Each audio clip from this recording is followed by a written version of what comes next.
John Schell, who oversaw all of the police officers in the city of New York for many, many years. You retired about a month ago, John.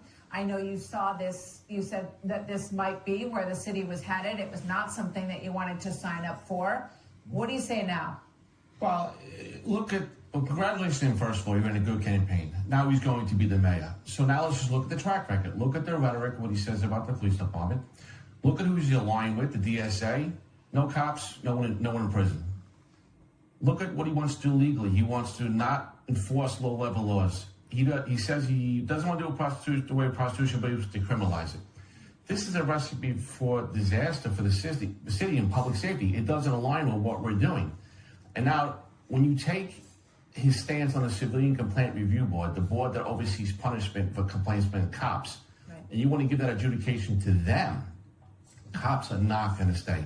These investigators in CCRB, they hate the police department.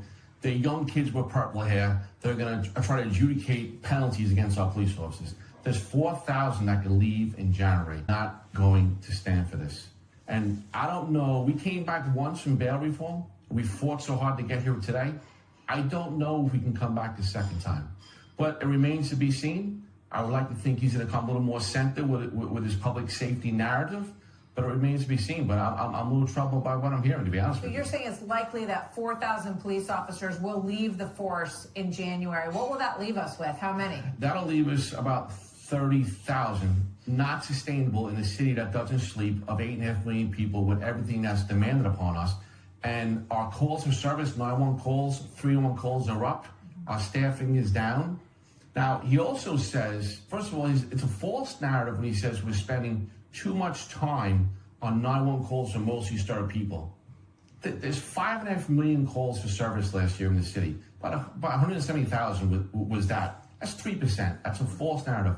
I can appreciate what he's trying to do, taking some work off our plate, the cops' plate, but he says he's going to maintain staffing. What does that mean? If we go to 30,000, he's going to stay there. He doesn't want to hire more police officers. Right. So I just want to make that clear. So 4,000 leave in January, and he told me right here that he will not replace them. He said, current staffing levels. So you have to listen to the rhetoric. That is fewer police. You have to listen to the rhetoric. He wants to sustain the number. Well, what is that number? 4,000 leave in January? They can. They have over 20 years of service. Let's cut it in half. Let's say 2,000 leave. We need about 40,000. We can't go down to 32 with all demands that are placed on us. What is going to happen in public safety in the city? What does low-level crimes mean? What are those? He doesn't want to do away with misdemeanors, but a lot of misdemeanors are low-level crimes, and he based on, well, if a person's need. So if a person wants to steal from a store where they're in need, this is not going to work. Obviously, our former mayor, who ended up dropping out of the race, had 25 years experience as a police captain in New York City.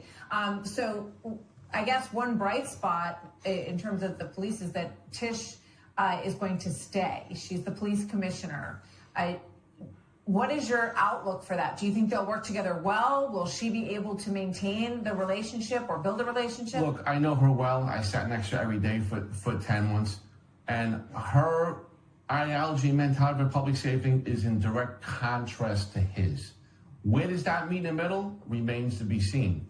But that's a tough one for her because she has to maintain our posture as a public safety crime fighter, but now maybe adapt to a socialistic way of policing. That's a hard mix. It's going to be interesting to watch it play out. If, in fact, he does keep it. He said today he was, so we'll take him on his word. But that's an interesting parallel for 2026. That's an area to keep a very close eye on because she has a very high profile in New York. She has been very committed to tough policing and to protecting her folks out there. So. But watch this conversation. Imagine CCLB, a commissioner, I want you to fire Officer Shell. I don't want to. I don't need it. Going to be a problem. We'll see where it goes. Thank you, Chief. Good to see you. Thanks. Think about that for a moment. Because of Mondani being elected and his past rhetoric of hating police officers, over 4,000 have already submitted letters of resignation. 4,000 so far. That number is only going to grow. in leaps and bounds. And there will be plenty that will be early retirements. New York City is about to become one of the most unsafe cities in America, thanks to the election of Mondani. You had many places to be tonight. You chose to be here with me, and for that, I'm forever grateful. Thank you very, very much. Whether you're watching us tonight live on the YouTube channel, Rumble channel, or X channel, please like, subscribe, share the videos, share the channel with your family and friends, and let them know about the Douglas Ducote Show. Also, check out douglasducote.com, our website. Okay, so I put together a little something that I want to share with you all to try and put into perspective what just took place in New York City. And I do believe that even if you're a liberal or a Democrat or a liberal Democrat, you're not going to be able to argue with what I'm about to talk about, explaining how this happened. How did Zoran Mondani get elected? Well, let's take a look at the voters behind New York City's radical shift. How did a far-left liberal, Islamic Muslim, self-described socialist, an outspoken critic of Israel and the Jews, a supporter of Hamas, and a candidate who has openly expressed disdain for police officers, the military, Republicans, conservatives, and anything connected to make America great again, get elected to the largest city in the United States of America? The answer is not complicated. It lies in who voted for him. A generation without historical memory. Among voters under 30, Zoran Mondani received roughly 75% of the vote. That generation either wasn't born or was too young to remember the attacks of September 11th, 2021, or 2001, when America was targeted by radical Islamic terrorists. This lack of lived experience matters. For many younger voters, the gravity of that day and the ongoing threats America still faces is abstract at best. Their worldview has been shaped by a media environment and educational system that often prioritizes political correctness over historical truth. Democratic shift and identity politics. Mondani also received about 61% of the Asian vote. A Democrat or demographic that in New York City includes a significant number of voters of Middle Eastern and Muslim background. So when we say 61% of the Asian vote, what we're actually talking about is Southwest Asians, as in from Muslim countries. Among first-time voters, with an average age of 18, Mondani's share rose to 62% compared to 31% for Como, 6% for Slough. These voters were not even alive on 9/11, haven't even been thought of yet. Among those aged 18 to 44, Mondani captured 66% of the vote. Again, this is a group that has grown up in a city and a culture where patriotism and law enforcement are often portrayed negatively, and where America's past struggles for freedom are rarely taught in full context.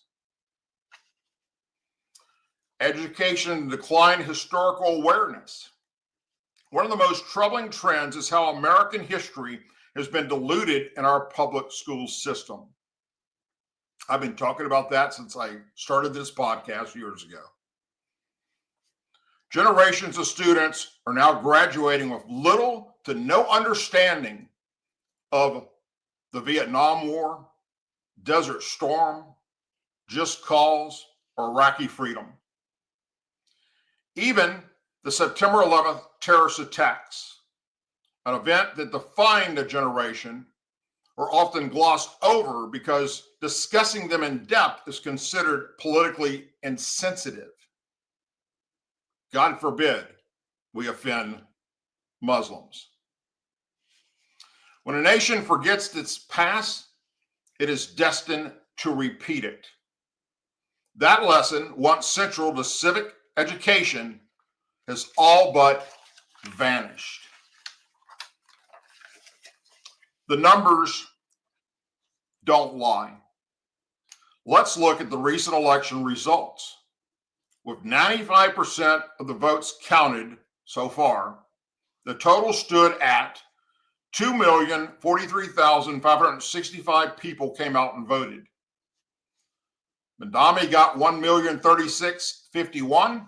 Como got 854,955. Salawi 146,137, and Adams 6,382.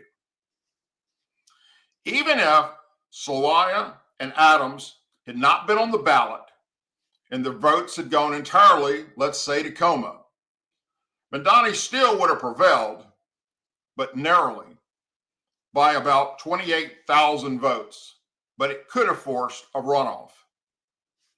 According to the New York State Board of Elections, the city has approximately 3.3 million registered Democrats, but only 560,000 registered Republicans. So that's pretty damn close, considering only 560,000 registered Republicans and 554,955 came out and voted for Como. The math is clear. New York City remains a Democrat stronghold, and the majority of those voters just embraced one of the most radical anti-Israel, anti-law enforcement, anti-military candidates in its history. A city at crossroads. This election isn't just about one man. It's about what New York City has become and what is chosen to value. The city that once stood united in patriotism and defiance after 9/11 has now elevated a candidate whose views stand in stark contrast to that spirit. New York City, though, has spoken. For those who still believe in the principles that made America strong, faith, freedom, and the respect for those who defend it, may be time to acknowledge the hard truth. The city that once symbolized American resilience has moved on. New York City, as we once knew it, is done. Stick a fork in it. It's time for the rest of us to move forward in an attempt to save the rest of America. And with that, I would like to share with you the first video clip that I put together to remind you of what's happening right now in this country. I've been asked in the past, why are our protests on the International Day of Quds, why are they so anti-America? Why don't we just focus more on Israel and not talk so much about America? Gaza has shown the entire world why these protests are so anti-America. Because it's the United States government that provides the funds for all of the atrocities that we just heard about. And this is why Imam Khomeini, who declared the International Day of Quds, this is why he would say to pour all of your chants and all of your shouts upon the head of America.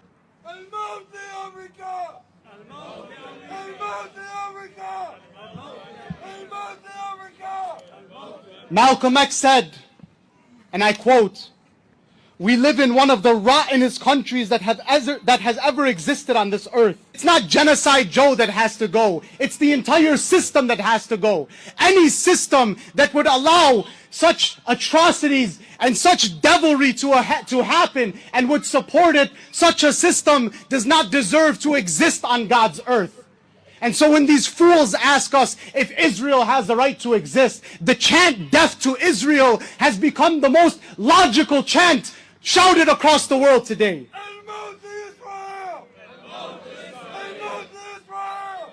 Muslims go and conquer the adjacent country. What do? We kill them all? No. The Prophet says, the first thing you do is call them to Islam. If they accept it, leave them.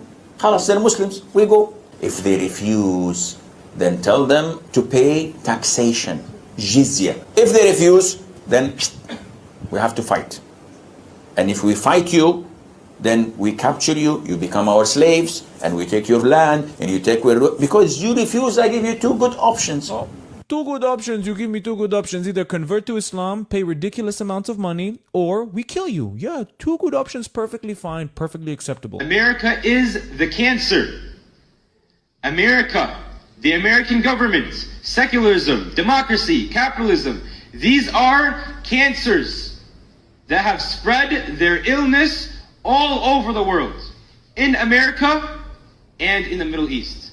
In America over here, people have the freedom to, again, like I said before, commit zina, do all this fahisha, but when you speak up, it's a problem. Non-Muslims are tired of this cancer. They're tired of the American government. They're tired of democracy. They want to see a new way of life. And as Muslims, we have to understand that we have that new way of life. Rasulullah sallallahu alaihi wasallam was sent as a mercy for all of mankind. وَمَا أَرْسَلْنَاكَ إِلَّا رَحْمَةً لِلْعَالَمِينَ. He was sent as a mercy. Why? Because the way of life he brought will bring that mercy. The way of life he brought will bring that tranquility to Muslims and non-Muslims. Non-Muslims won't have to worry about these issues they worry about now. They won't have to, because Islam is a just religion that has come to be implemented. And the true believer knows that none of this is in vain, that this is all jihad, that this is all ibadah, and that this is all counted for by Allah subhanahu wa ta'ala. And so the conversation of doxing, the conversation of getting arrested and suspended, I think it's time for Muslims to start to say, all right, so what? Do what you want. I'm gonna do what I gotta do, because it's about time to do that. And I know everybody has their own families and has an education and everything. It's just a question. We don't want to get doxxed, and we don't want to get suspended, and we don't want to get arrested. How gangsta are you? That's just my question. How much are you willing to do it? And I know everyone has their own risk levels, but at the end of the day, that's a question to ask ourselves. How committed am I to this? To what extent of my personal material gains am I willing to sacrifice for this bigger noble cause? And subhanAllah, I truly believe that when your heart is in the right place, if you get suspended, if you get doxxed, because it's bound to happen when you're doing a righteous cause and when you're doing something for the sake of Allah here in the West, it will never ever be in vain. And the true believer does not fear that, because the true believer knows that the akhirah is a promise.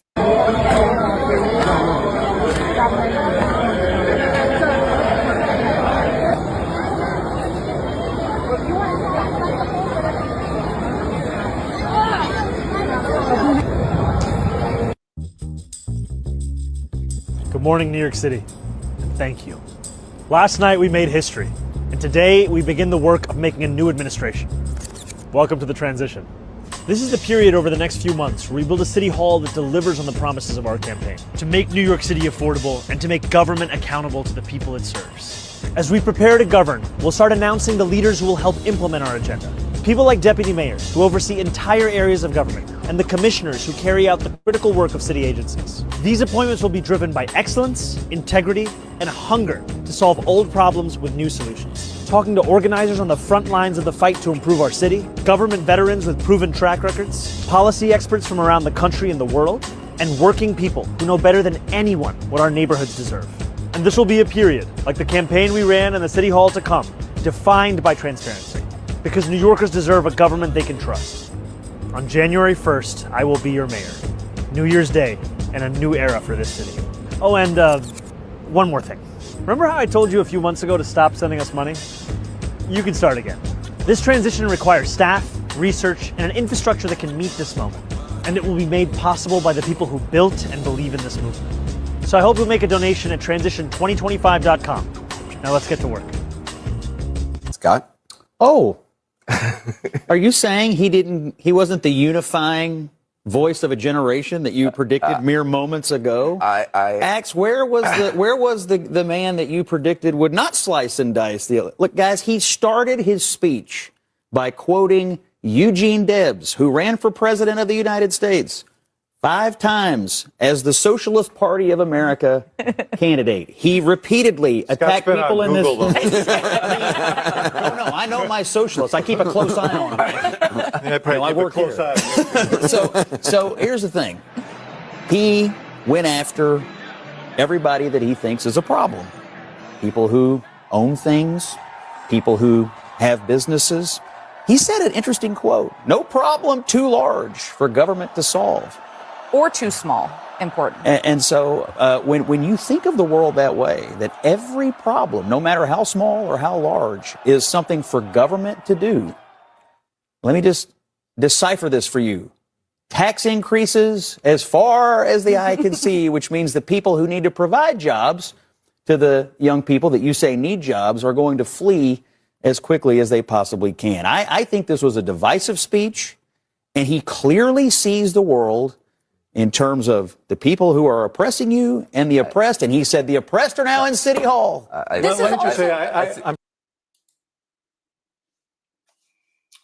And people will flee, to include businesses.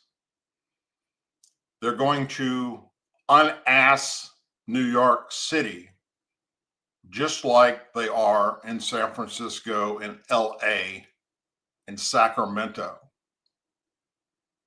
Now,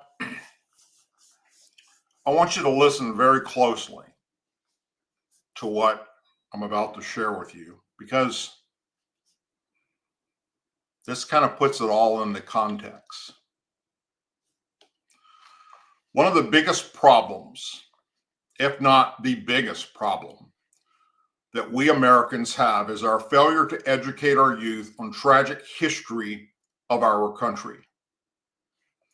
We stopped long ago teaching our children about the tragic events that happened to our country, in New York City especially, when radical Islamic Muslim terrorists used airlines as weapons and flew them into the Pentagon, the World Trade Centers, and of course, one of the airliners had an uprising on board from the passengers, resulting in it crashing in a Pennsylvania field.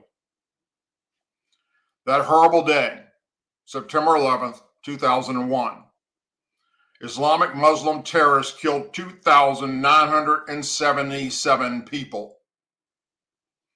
2,753 died with the strike on the World Trade Centers. 184 died on the strike at the Pentagon, and 40 died in the crash in Pennsylvania. In total, these 2,977 people lost their lives in the deadliest terrorist attack in not just American history, but world history. We as Americans took an oath to ourselves that we would never, ever forget. But we failed at making sure the next generations coming behind us would never forget. So since then, our focus was not laser pointed at Islamic Muslim terrorists, primarily because our military and our NATO partners were taking the fight to the enemy in the Middle East. Fight them there before they can come here and do us damage again.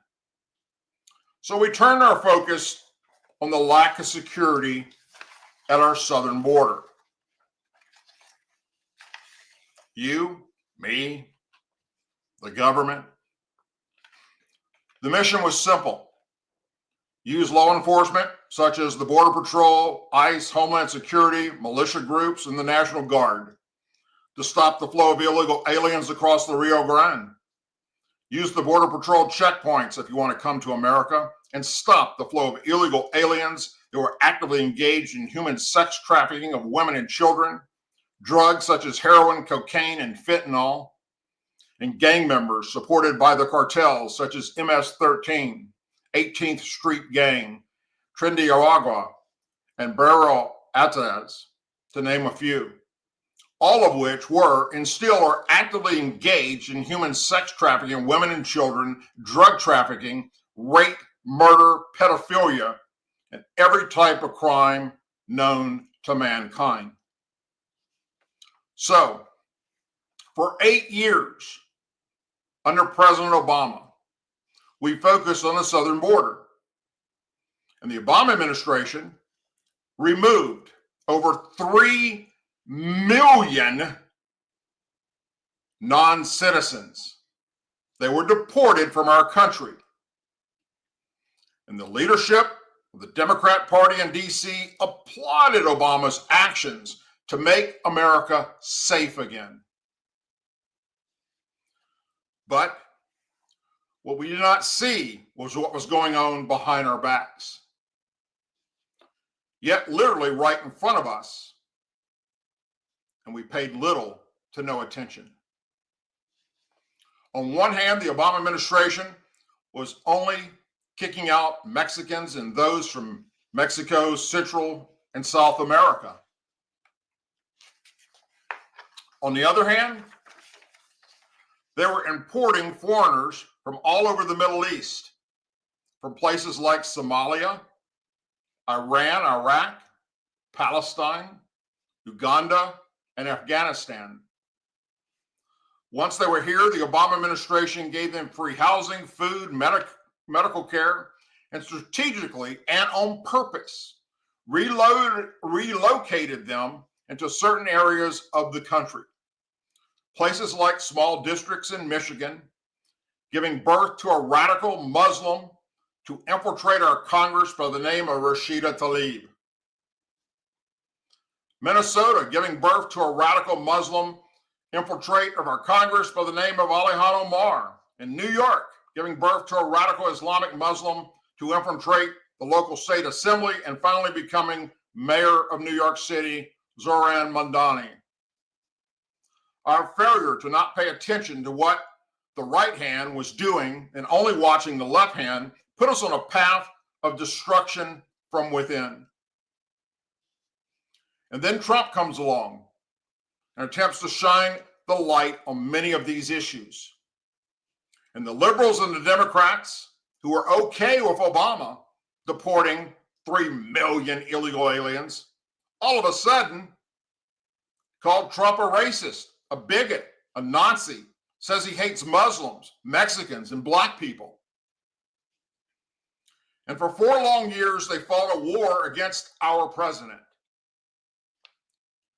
They, while in control of the House, impeached him twice. They blocked his funding for the wall and lined up liberal judges after liberal judge to try and destroy him and his administration. Next came Biden-Harris. And for 4 years, did everything they possibly could to undo everything Trump had accomplished to make our country safe. They opened the borders back up. They took down many sections of the wall. They put handcuffs on our Border Patrol, ICE, and Homeland Security, while starting back up the Obama plan of bringing Middle Easterners into our country, many unvetted, and allowing those that came across the border illegally to get protective status and remain in America and receive taxpayer-funded food, housing, and free medical care. Thankfully, Donald Trump is able to fight back against the Biden-Harris administration, even after they turn the FBI and the Department of Justice into their own police force to try everything possible to destroy Trump and his family. Thankfully, not only did Trump survive this weaponization of our justice system, but he survived 2 assassination attempts on his life. But they did manage to kill his friend and one of the best friends of our vice president, outspoken Christian conservative who was shining a bright light on the Democrat Party's criminal conduct, liberals and their sick ideology, Antifa, BLM, open borders, and the infiltration of Middle Easterners. His name was Charlie Kirk. So we're now 1 year since Trump was elected into office again. And the Democrat leadership in DC and the liberals are once again screaming at Trump, his administration, and anyone who voted for him, calling us racist, bigots, fascists, Nazis, white supremacists, and a threat to democracy. A country that does not educate its youth on the evils of the world and the history of that evil is bound to repeat their own nightmare.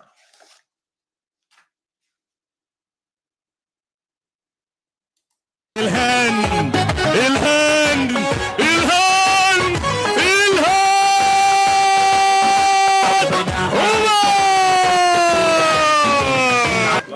السلام عليكم ورحمة الله وبركاته. آدي aan ugu faraxsanahay caawa in xafladan oo dhammaan dadka iskugu wada yimideen aan ugu faraxsanahay in maxaa la dhahaa ii sheeg Cumar Faatax aan u taageero inuu noo noqdo duqa magaalada Minneapolis. Kisto yar Cumar haddii aan la kaftamo kisto waa ka maseersanahay aniga. Maybe wax badan aan ka maseersanahay. Because aniga xafladahayga markaan raayo leh Soomaalida saan ugu soo buuxsami jireen. Ka hor saan ma liigu imaan jirin. marka waxaan u maleynayaa it's a good sign insha Allah inay wax fiican ku noqoto ama waxaan u maleynayaa hadee dadka badan oo isku dayay in communitygeena iyo jaaliyada Soomaaliya inta Minneapolis ku nool inay kala qeybiyaan inay caawatan suurtagelisay anagoo dhan aan u soo wada baxnay in hal cod aan ku wada hadalno oo aan dhahno anaga hadii aan Soomaali nahay waan ka soo tagnay in la kala qeybiyo waan ka soo tagnay anaga jinsiina isku dagaalno waxaan wadankaanayt ugu noolnahay Soomaalinimo. Her that she is punished and she is stoned to death. And according to the Sharia again, when it comes to women, there must be a hole dug in the earth, in the ground, and she must be covered up to the half of the body, so that her satar does not appear. But when you say, like you said in your speech in France, you said things like "We will conquer the world," "We will have the flag at the White House." You got to understand, people get, they get scared of that. They get pushed back from that. I mean, you're saying we're going to take over your country. And maybe you're not saying that, but maybe Quran says that. Yeah, no, I'm saying that. Why? Of course. My Quran said it, and I'm repeating it. Of course. We will take over. Of course we will take over. But just if we look at the numbers, of course we will take over. Could you imagine that 44 countries, amongst them the strongest countries on earth, America, 44 countries, they went to a bunch of Muslims with old Kalashnikovs. They're fighting for almost 12 years now. Did they win anything? No, these Muslims are taking over in Afghanistan. Could you imagine that the strongest army on earth, if we say the air, the power on air, the air bases, it's Israel. They have, I don't know what kind of weapons that they have, the most sophisticated weapons. They're fighting against a bunch of Muslims with stones, rocks, thrown at them, and they're still winning every day, or still living every day. So of course that we will win. Can't you ask yourself a question? How does it come that the strongest places of the strongest countries on earth, they can't take over some parts of the world? That's a question to ask. You brought up Israel. What's your position on Israel? Yeah, we want to wipe Israel from the map. In 2 words, of course, we hate Israel. We don't recognize Israel and the flag of Israel. Israel can go to hell, like the flag of Israel can go to hell. And with the will of Allah, we will go and we will pray in Jerusalem as an Islamic state with the Sharia implemented. Of course, if Netanyahu wants to be there, he could be there, but I think the best thing for him is to move to America. I think the best friend of Israel is America, so let them move to America. I have never, not once, spoken in support of global jihad. You did not condemn the phrase. Now, just so folks understand, it's a phrase that many people hear as a call to violence against Jews. There's been a lot of attention on this issue, so I want to give you an opportunity to respond here and now. Do you condemn that phrase, globalize the Intifada? That's not language that I use. Well, quickly, for the people who care about the language and who feel really concerned by that phrase, why not just condemn it? My concern is to start to walk down the line of language and making clear what language I believe is permissible or impermissible. So maybe you didn't mean to be saying it's open season against all Jews all over the world, but that's what I hear. So do you have any response to that? And also, if you were mayor, would you visit Israel? I think that question's been asked Yeah, just, a number of times. Right, Yeah, but just pretty much every week. But just the response. I've heard the comments from Mr. Lander, and ultimately, this is something that I have heard from a number of New Yorkers. You believe that Hamas should lay down their weapons and leave the leadership in Gaza? I believe that any future here in New York City is one that we have to make sure that's affordable for all. A young girl by the name of Fatima, who picked up her father's pager in an act of love and lost her life. We need to recognize the suicide bomber first and foremost as a category of soldier.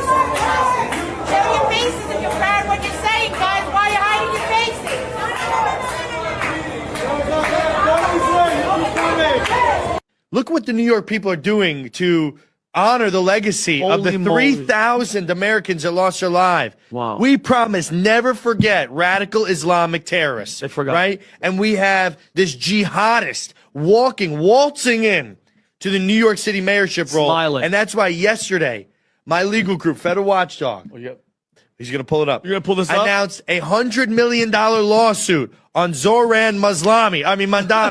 I call him Maslami. Yeah. He had told, and actually it's on his campaign website right now, that he's going to tax white Americans in New York at a higher rate. Literally said, and then he doubled down, and you're watching the video here.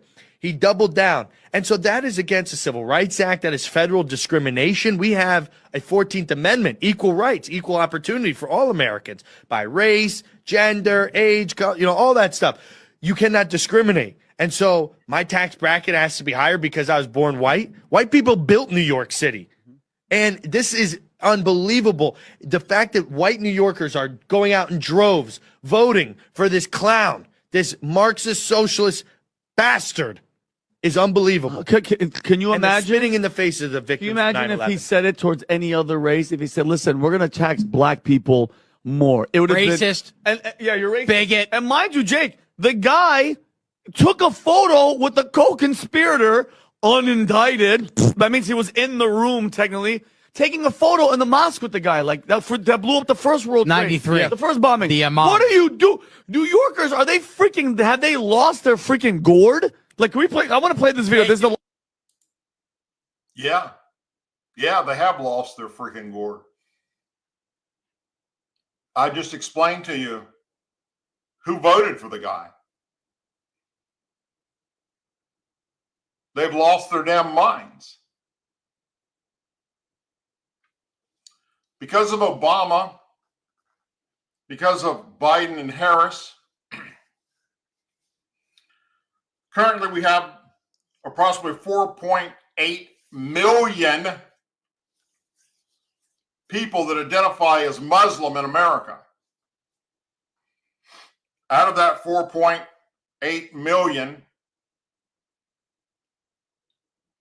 approximately 2 million came from Afghanistan, Iraq, Syria, unvetted, and hating us and everything we stand for.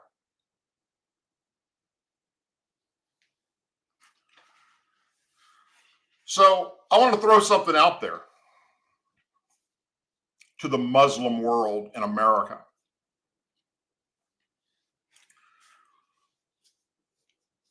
Besides our men and women in law enforcement are doing their damnedest to keep you people in check and find the terrorist cells that are waiting to kill us, besides those brave men and women, you know what else we have in America? 15.8 million United States military veterans.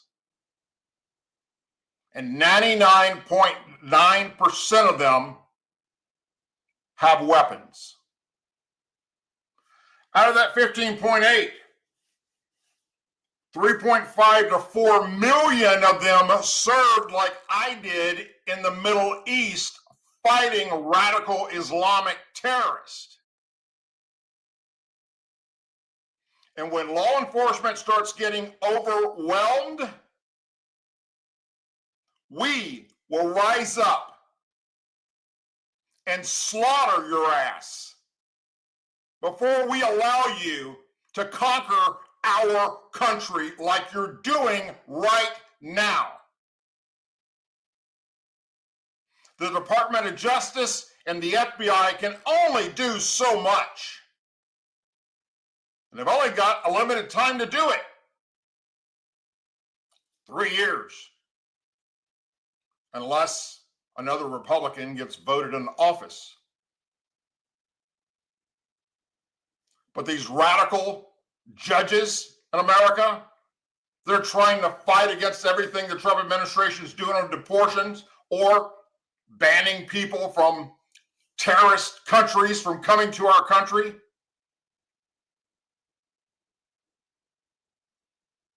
The last thing you want and your worst fucking nightmare is going to be 15.8 million United States military veterans rising up. Because when that happens, it's over with. Stick a fork in it. Pack your bags now and get the fuck out of our country and go back where you fucking came from. We don't want Sharia law here. We don't want women oppressed. We don't want those that are gay, lesbian, or bisexual murdered. And the funniest thing is that we actually have members of the LGBT community that support Muslims. That's fucking insane. They're too stupid to realize they will kill them. They're not your friend.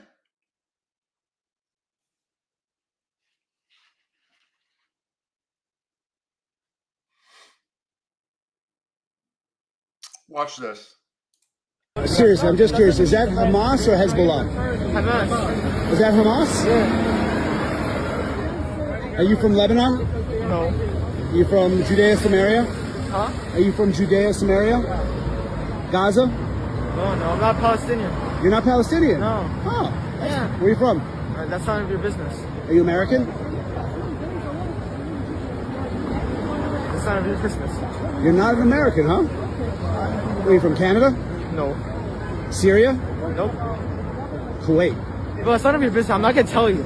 I'm not gonna tell you. Yeah, I was getting blatant not to sound like that. Like wearing I mean, he's wearing a Hamas headband. Yeah, because I support them just like how you support the IDF. You like Hamas? Yeah, bro. I would join them any day.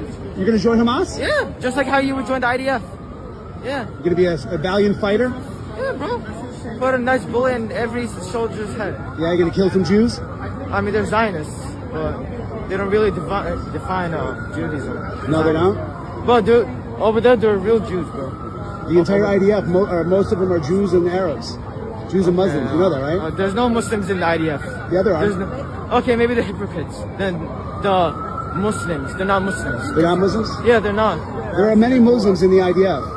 Okay, well, they're not Muslims. They're not Muslims. What are they? They're not Muslims. Are they infidels?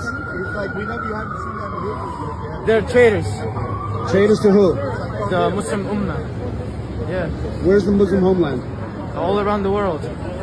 You guys are taking over the world? Inshallah, we will. Yeah? Sharia law? Yeah. You like Sharia law? Yeah, I support 100%. I'm a Muslim. Of course I was.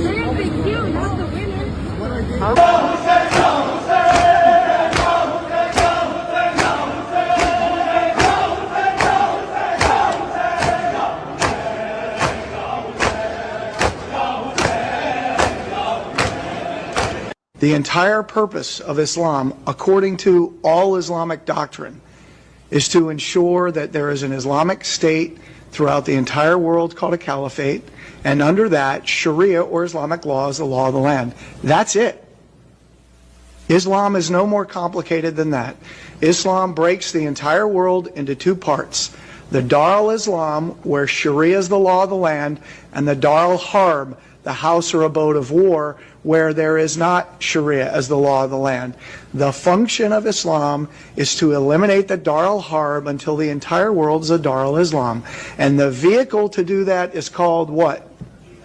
Jihad, which in 100% of all published Islamic law is only defined as warfare against non-Muslims. So let's just put that on the line. And so we're here talking national security issues. We have people here that are running for the office of President of the United States, and we have to begin there. And what I would put forth is that since, and actually prior to, but since 9/11, our entire national security apparatus has been unprofessional in its approach to this war, from the four-star generals to the office of the president, to the national security staff, to the leaders of DHS when it was created, the FBI, the CIA, and other agencies. Because we have said this has nothing to do with Islam, despite the fact that our warfighting doctrine says when you analyze an enemy, you start with who he says he is and why he's fighting. And 100% of this enemy that we're facing, from the jihadi in Chattanooga to the 9/11 hijackers and everybody before and in between, have all said we're Muslims waging jihad in the cause of Allah in order to impose Islamic law and establish caliphate, period.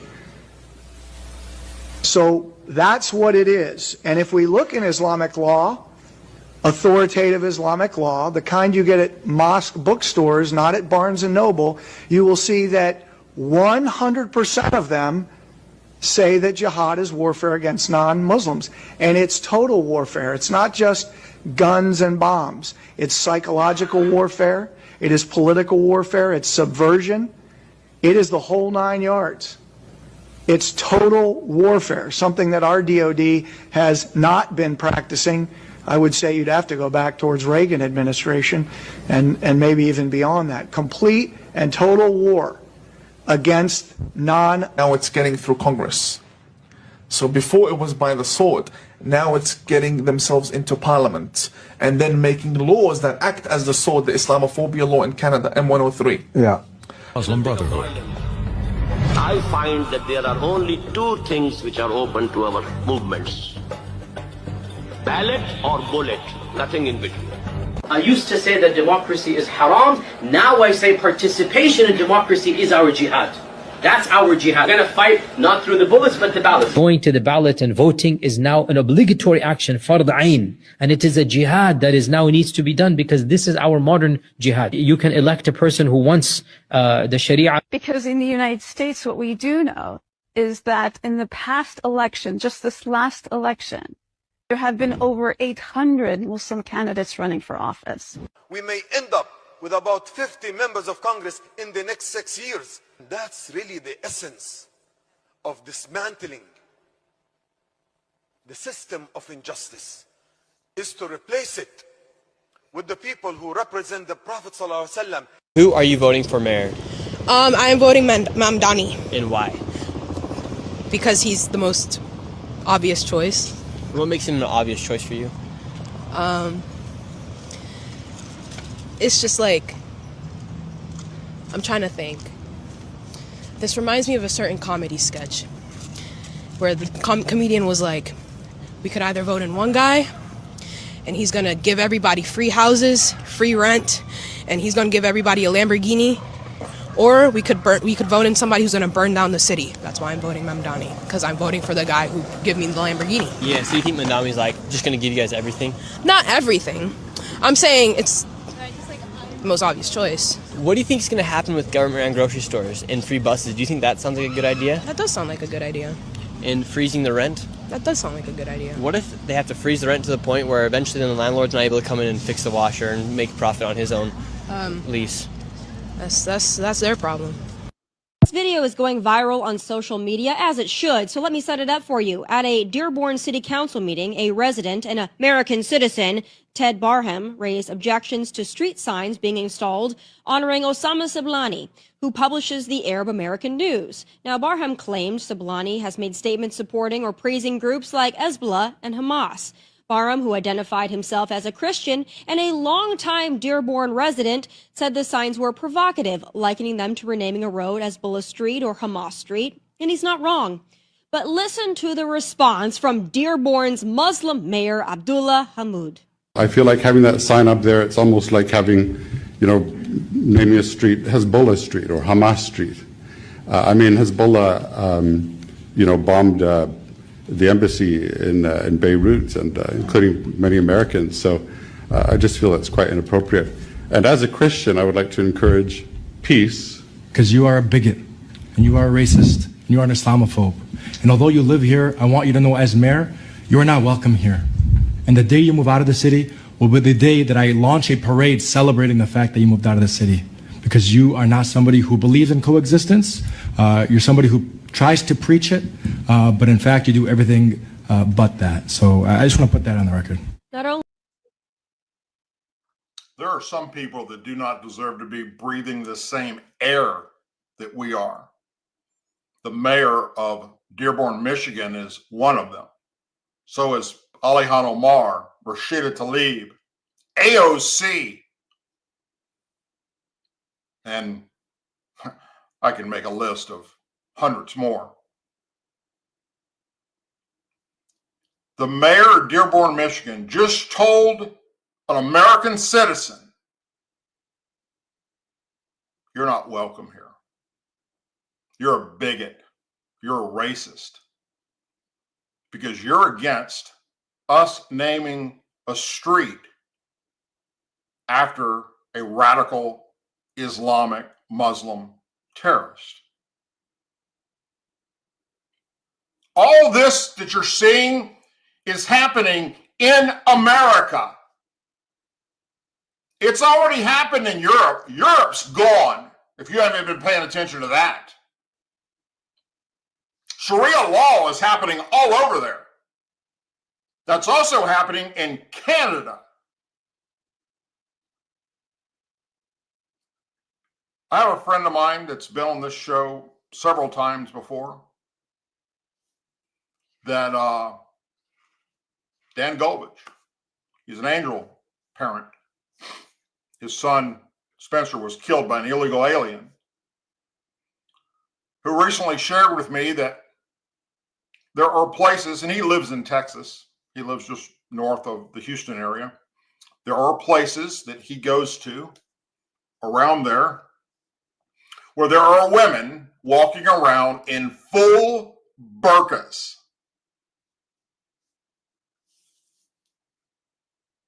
Hundreds of them. And there are mosques being built all over Houston, Beaumont, Orange, and Texas. In fact, there is an entire community being built in Texas, housing, schools, mosque, stores, everything, just for Muslims. And Sharia law will be in effect. If you're not a Muslim, you're not allowed to live there. That's happening here in America. And all those that were chanting death to Israel and free Palestine, Ali Omar, Rashida Tlaib, and AOC were with them on the college campuses doing it. Where are they at right now with what's happening over in Gaza and Palestine? Crickets. Hamas is now killing Palestinians. Palestinians that had enough of Hamas destroying their country and doing what they did with Israel and causing the hell on earth that it's become, with Israel having to go in and fucking annihilate the place, only because Hamas was using the Palestinians as human shields to protect them. All of those that stood up are now being hung in the streets, their heads chopped off. Hamas is now genociding Palestinians. And you don't hear not one fucking word from these liberal pieces of shit that were all over our college campuses and those fucking Muslims up in our Congress. Not a damn word.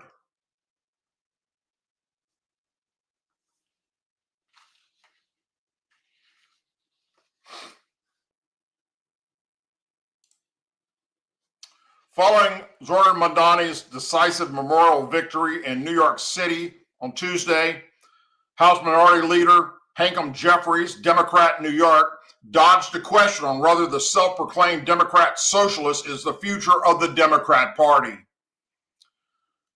You had record turnout in New York City for this election.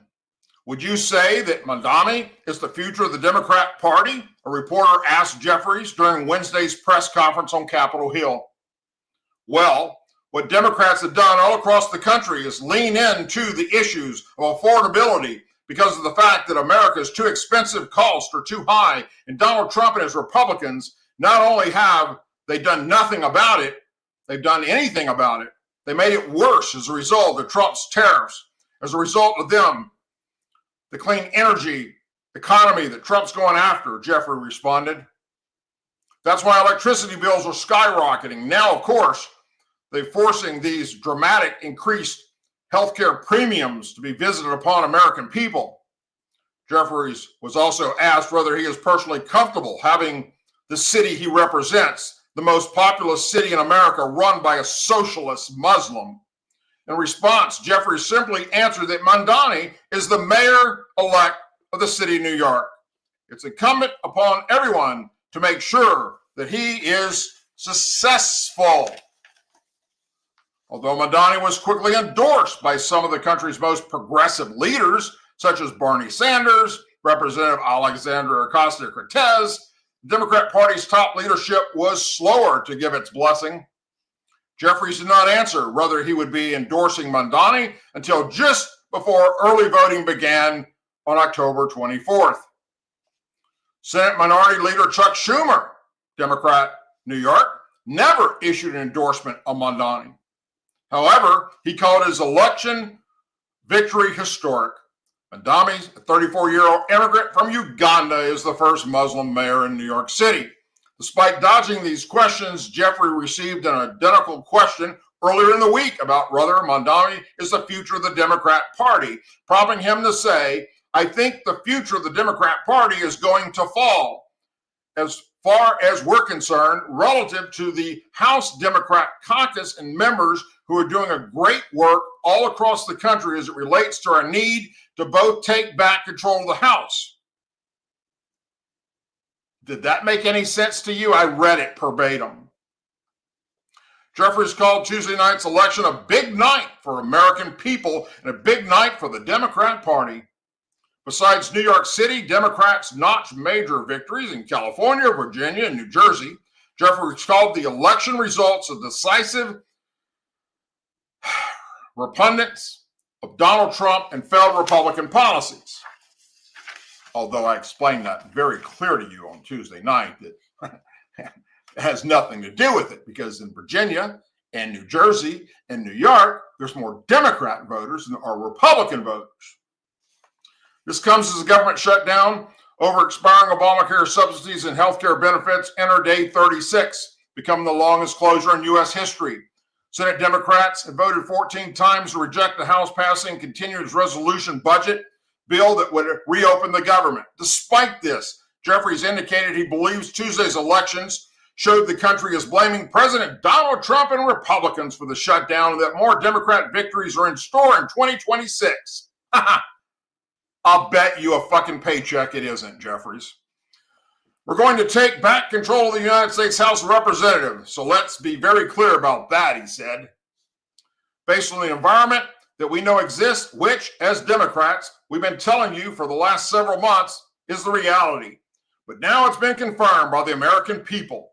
He also praised the passage of California's redistricting proposition, which was backed by Governor Gavin Newsom, saying it will further help Democrats retake the House. Stay tuned because more is coming, he said. Republicans are going to be unable to gerrymander the way into rigging the midterms elections. The scheme is over, buried dead in the ground, and so we're going to take back control of the House and fight every inch of territory.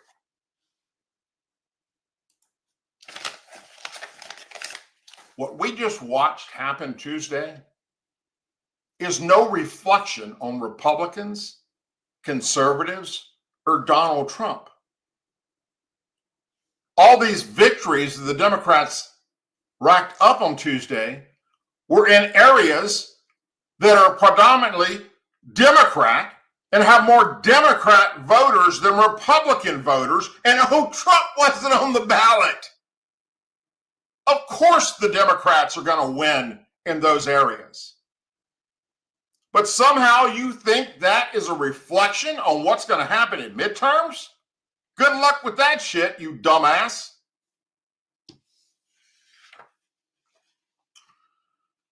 And then Senator Bernie Sanders took over Senate Majority Leader Chuck Schumer's post-election news conference on Wednesday, knocking the Democrat Party for their lack of support in political races in New York and Maine. Yep, he sure as fuck did. Well, the party leadership did not support mayor candidate Zohran Mamdani in New York, Sanders said in front of the Senate podium in front of Schumer. Party leadership is not supporting Senate hopeful Graham Planter in Maine. And I think he's going to win. I think there's a growing understanding that leadership in defending the status quo and the inequalities that exist in America is not where the American people are.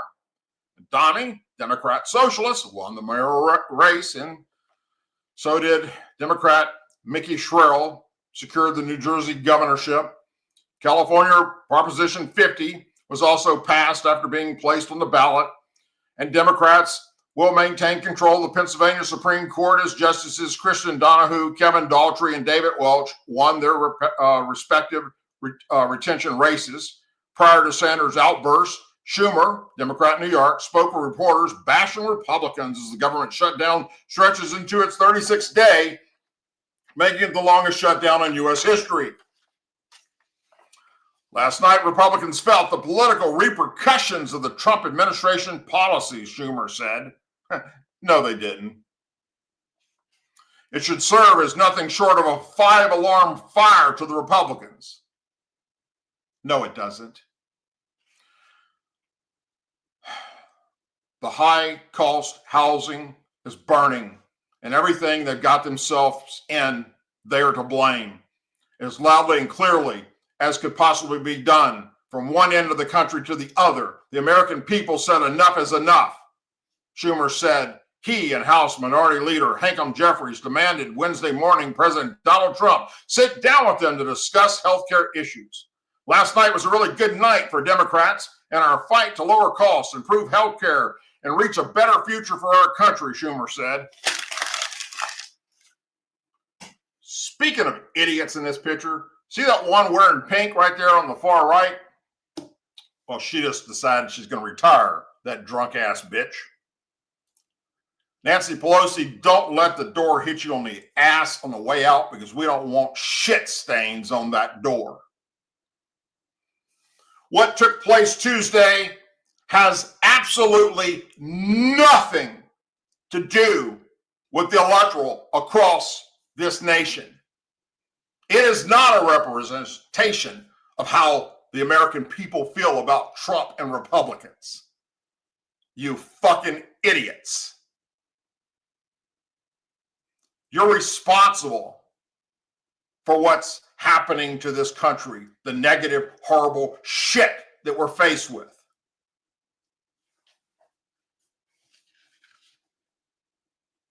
And I'm going to leave you with one last thing to pay close attention to. Of Hamas is to eliminate the Jewish race, beginning with Israel, but not stopping with Israel, wiping them off the face of the earth. Is that true? This is true, but it does not end there. Now we have the problem with the pro-Palestine who are actually giving Hamas cover. They are participants in the crime. In fact, since October 7, I personally don't differentiate between Hamas and what's so-called Palestinians. Because actually there is no Palestinians. There are tribes. There is the tribe of Hamas, and there is the tribe of the Islamic Jihad, and there is the tribe of Khalil, and there is the tribe of Nablus, and each one has different interests, and all of them are conflicted. If they did not have Israel as the common enemy, they would kill each other. This is the reality of what's so-called Palestine. Rhetoric? You don't know what Palestine is. Actually, in fact, the keffiyeh that you are wearing, this is just a statement to show that you really lack the authenticity to represent the case. And what's so-called the cause, you know, this is a human problem. So you just... The cause must die. I think enough is enough. And now it's proven, and you are helping Hamas to prove it to the world, that Palestine depends on the destruction of the state of Israel. And this is not acceptable, and we are not going to agree to it. And I tell you something, for the next 10 or 20 years, the Palestinian people will pay the bill that Hamas is caused today, and most likely in blood. To you, Hamas and Palestinians are the same, they're one and the same? After October 7, yes, there is no difference. Really?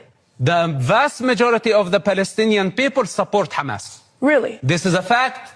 This is proven by statistics, and your silence now. You cannot even condemn Hamas and say that what they did on October 7 was an act of a savage group. You don't have that power. Said I condemn. On what authority do you speak? You only speak on the authority of Hamas propaganda. No, why do you say that I'm speaking on the authority of Hamas propaganda? Because if you were a decent human being, you can say that the thousands were killed on October 7. That was a crime against humanity. It was a genocide. You seen Jimmy Kimmel's mean tweets? Well, wait till you hear Mandani's extreme tweets.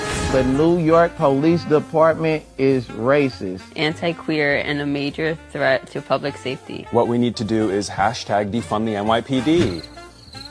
What do we do when actual criminals are loose? What we gonna call the fire department? It don't make sense. Violence is an artificial construction.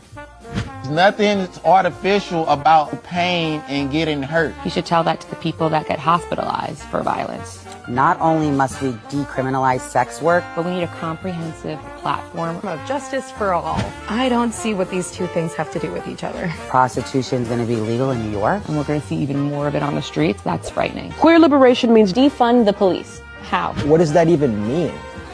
I'm completely baffled. Completely. He doesn't know what queer liberation is. Obama is pretty damn evil. Well, that's crazy. I'm just pretty confused by that. Yeah, I cannot agree with that one. Shout out to the Holy Land 5. You better look them up.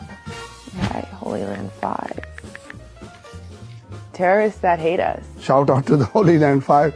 It's crazy. I absolutely don't like it. Yikes. I feel like I'm being pranked. He is inciting to hate Jewish people. Yeah, we should definitely elect this guy to keep us safe from terrorism in New York. His dad wrote, suicide bombing needs to be understood as a feature of modern political violence rather than Stigmatized as a mark of barbarism. That's crazy. And he's a professor in Columbia University. Good to know this is who raised Mamdani. I would say he probably has the same ideals. On this Columbia application, he said he's black and he didn't even get in. That's awful. Isn't that racist? He's a guy who claims to champion equality, but he applies to college knowing he's going to take away an opportunity from a marginalized group. I don't think we should have billionaires. Sounds a little ironic. Isn't George Soros paying him like $37 million? Capitalism is theft. Aren't him and his family millionaires because of capitalism? Mamdani has a property. He's a very wealthy man. I actually created a playlist for Mira, who also happens to be my mother. You know, nepotism and hard work goes a long way. His mother is a very rich lady. Don't know why you brag about having a silver spoon in your mouth. It's not really a flex. He wants to abolish all the rich people because he's a hypocrite. As I run this campaign, I am very clear about that which I know and also understanding that which I don't know. Doesn't make any sense. Yeah, it is just very confusing. And this guy's running for mayor. I'm not sure we should vote for him. Like, wasn't he like arrested a few times? Do you want this? No, you don't. So wake up, and wake up. Our work is not done. We must show up. Stronger than we did the first October 7th. Louder than we did the first October 7th. Make it clear that we are not going anywhere. We will keep fighting until Palestine is free. From the river to the sea. Within our lifetime. Make some noise.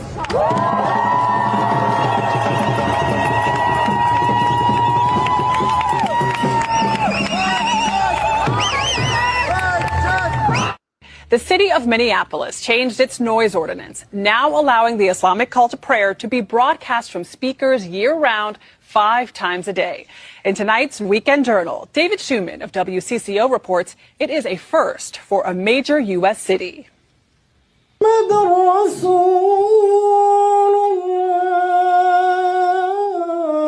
The Muslim call to prayer, recited in here, heard out there. It is a very 5 times a day, Muslims gather to pray at mosques, but the broadcast for the pre-dawn and nighttime prayers weren't allowed in Minneapolis until now. The city eliminated time constraints from the part of its noise ordinance related to religious worship. In the summer, that means the call could go out as early as 3:30 a.m. and as late as 11 p.m. The city of Minneapolis. Who do you guys think is a bigger threat, Trump girl or Mamdani? Probably Trump girl. Yeah, why? Because she stands for all that Trump stuff. What's all that? All that yucky, scary, yucky, racist Trump stuff. Okay, and what do you like about this dude? You know, he stands for the opposite, at least based on what I've heard. He definitely does. One stands for capitalism, free markets, less government, and the other one stands for socialism, more government. Down, yeah, for sure. So you like socialism? Yeah. All right. Where has socialism worked? You know, I just put together what's going on. What's going on? No, I got it. Who's making a video? Where has socialism worked well? Honestly, I don't know enough to be able to answer that question, but What about Venezuela? How are they doing? I can't say that I've read much about Venezuela recently. Yeah. Cuba? Who do you think is more for gay people? His supporters or Trump supporters? Definitely the Mondani supporters. He came out in support of LGBT people, but his supporters tried to cancel him for that. Did you know that? Certainly not me, and I'm one of him. I'm all for Mamdani. What's your favorite policy of his? I don't know enough. But you're a supporter and you don't know his policies? I'm like just a sort of general go-getter. Supported getting rid of all gay people, and you didn't know that. Well, that'd be crazy, but I would probably hear about that one. But I appreciate you guys. Would you support him then? No, I would. He is a Muslim. You guys just keep saying that. Sahih al-Bukhari, 5134, highest rated hadith. Why are you picking that? The Prophet married her when she was 6 years old, and he consummated her, meaning he had sex with her, when she was 9. So what about the ones that say she's 19? Why There isn't one that says she was 19. Okay, show me. Is it a Sahih rated hadith? This is 19 right there. This is a Medium article, not a hadith. Boy, bye. It's a blog post. This is literally a blog post. I mean, regardless of do you think that every single Muslim takes every single thing in the Quran literally, or do you think that they might use right? There might be different interpretations. Well, there's a difference between something being taken literally and so if there's a metaphor in the Bible that says something about I don't know, whatever. So something I would expect Muslims not to take literally, right, is the Prophet Muhammad rode his unicorn donkey, hitched it on the side of the Temple Mount, and then rose to heaven. Probably didn't happen. Oh, that was literal. That actually happened. He rode his flying donkey and hitched it on the side of the Temple Mount. Okay. Continue. Even sillier. Continue. Okay, so they do. So your point is now they do take it literally.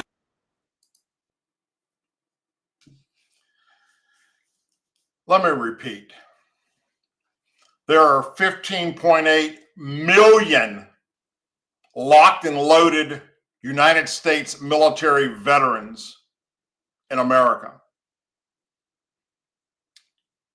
3.5 million of us recently served in the Middle East in places like Afghanistan, Iraq, Syria, numerous places throughout the African continent, fighting against radical Islamic terrorists who are now in America trying to take over our cities.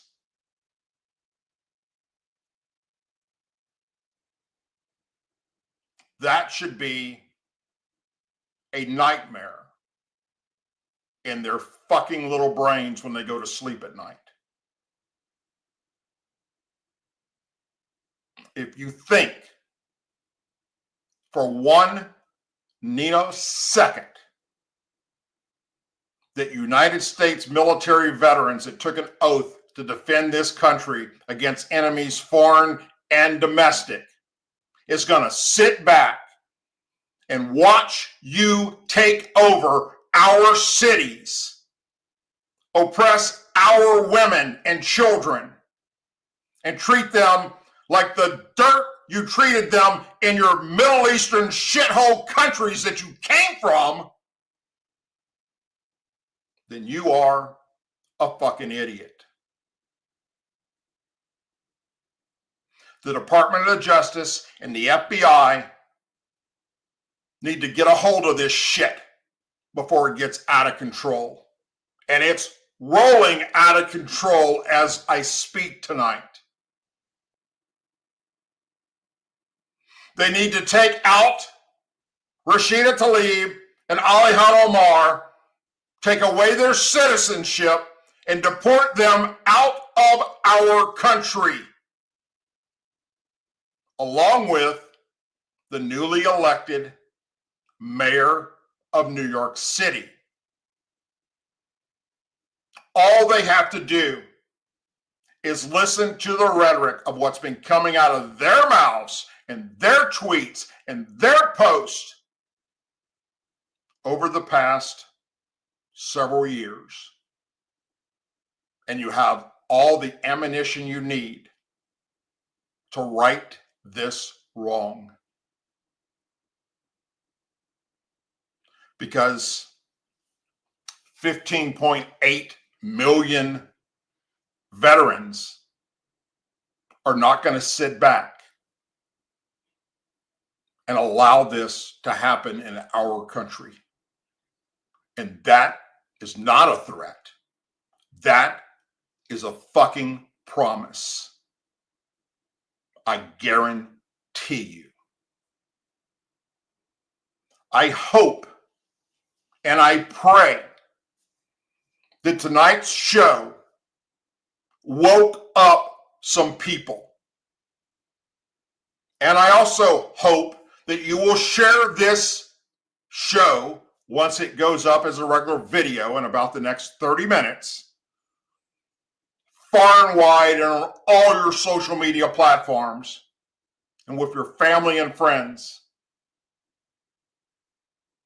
Because we need to expose and shine a light on the evil that has infiltrated our country and our Congress.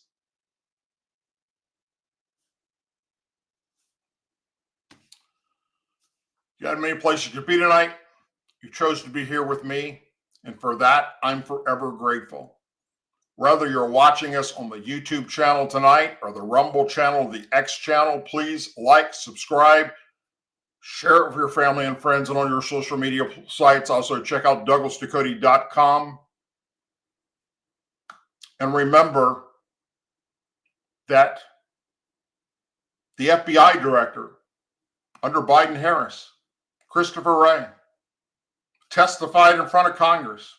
And I shared it with you right here on this show. That what keeps him up at night is knowing that thousands, that's his words, of Islamic Muslim terrorists from the Middle East came across our southern border and were not apprehended. And he wonders where they're at and when they're going to strike. And now we know from our Department of Justice and FBI currently are saying the exact same thing. And thankfully, almost weekly now, they're finding them and stopping them and arresting them. But they're not going to get them all before somebody does something really, really bad. It makes 9/11 look like a fucking fireworks display on the 4th of July.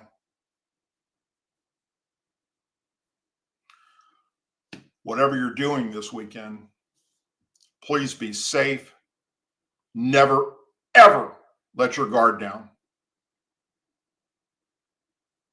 You go into a restaurant, you go into a nightclub, don't have your back to the door. Sit facing the door. Pay attention to your surroundings. And always carry locked and loaded if you're able. If you're in a location that you need a concealed weapons permit to do that, get one. If you've never been trained in using weapons, go get training. I, like most veterans, even in our house, our most secure sanctuary, walk around with a gun strapped to our body, much less go outside the house. And you should too. Because terror is in America. We're electing it.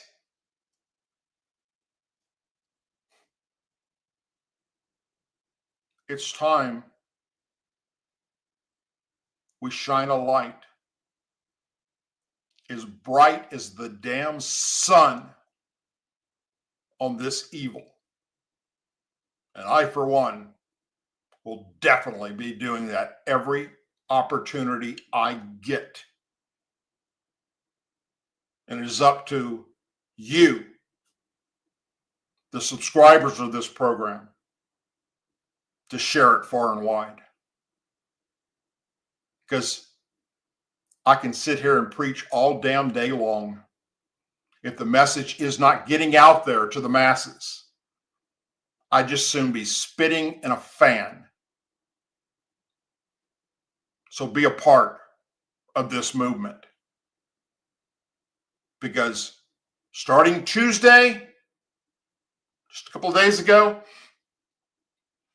I have a brand new agenda.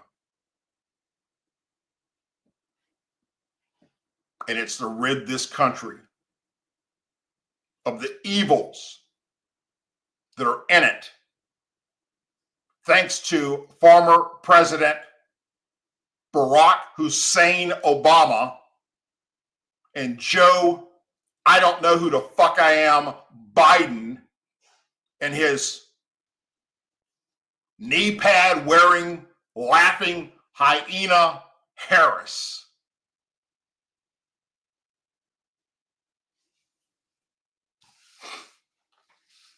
I'll be back next Tuesday for another live broadcast. I hope that you will join me.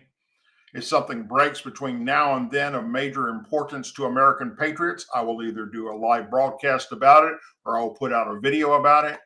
Other than that, I hope that you're safe this weekend. I hope that you have a wonderful and fun time. Hope you can spend it with family and friends. As always, please say a prayer for our men and women serving in the United States military, our law enforcement officers, our first responders, all of their family members, our angel families, our blue and gold star families, and our country. May God, not Allah, protect us all and save our country.